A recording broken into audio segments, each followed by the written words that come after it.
আমাদের এগেইনস্ট অনেক মিথ্যা মামলাও দেয়। সবকিছু মিলে আমরা আবেদন নিবেদন করতে করতে করতে করতে এই পর্যন্ত এসেছি। সো এখন অনেকেরা জিজ্ঞেস করে যে আপু ফ্যাসিস্ট আমলের যারা ছিলেন ভাষান্টেক নিয়ে আপনাদেরকে প্রবলেম করেছে, দেশ ছাড়া করেছেন, তো তারা তখন চলে গেছে, সো আপনারা এখন কেমন আছেন? এই প্রশ্নটা আমরা মাঝে মাঝেই পাই, আমরা ভাই বোনেরাও পাই, বেশি বেশি ভাই বোনেরা।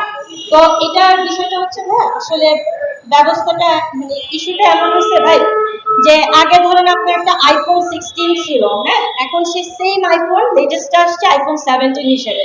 So it's just the same thing that when the fascist regime was here, তখন আমাদের হচ্ছে কি একভাবে হোপ থেরাপি দিতে দিতে এইভাবে এইভাবে 16-17 বছর কাটায় দিচ্ছে, কাজের কাজ কিছু করে নাই আজ পর্যন্ত। আমরা রাস্তাতেই আছি, নাম্বার ওয়ান। এখন নাম্বার টু হচ্ছে এখন তো ভালো ইন্টারিম গভর্নমেন্ট আসছে, তাহলে আপনারা কেন 50 দিন হয়ে গেছে এখানেই বসে আছেন? তো এটা আসলে কি ডিফারেন্স মেক করে? অ্যাবসলিউটলি রাইট, কোনো ডিফারেন্স মেক করে না। যেটা আমি বললাম আইফোন 16 থেকে 17 হয়েছে, দ্যাটস ইট। আইফোন তো আইফোনই ভাই। যাই হোক, এখন পর্যন্ত আমরা এখানকার কর্মসূচি তো করছি রাজপথে, তার পাশাপাশি আমাদেরকে মাঝে মাঝে এ নিয়ে আই থিঙ্ক 3 to 4 টাইমস আমাদেরকে জনাব ভূমি সচিব স্যার ডেকেছেন আমাদেরকে।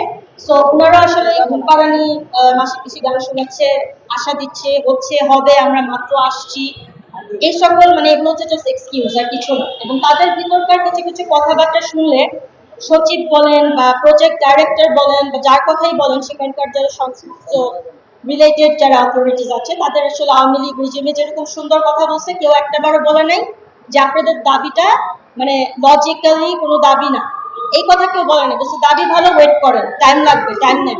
এই হচ্ছে অবস্থা। আমরা টাইম নিতেছি, যখনই আমরা একটু অ্যাগ্রেসিভ হই তখন তারা আমাদেরকে ডাকে। যখন তাদেরকে আমরা একটু সুযোগ দিতে চাই, তারা যখন বলে আমাদের একটু কাজ করার সুযোগ দেন, আমরা সুযোগ দিই, তারা তখন আবার ওই নরম হয়ে যায়।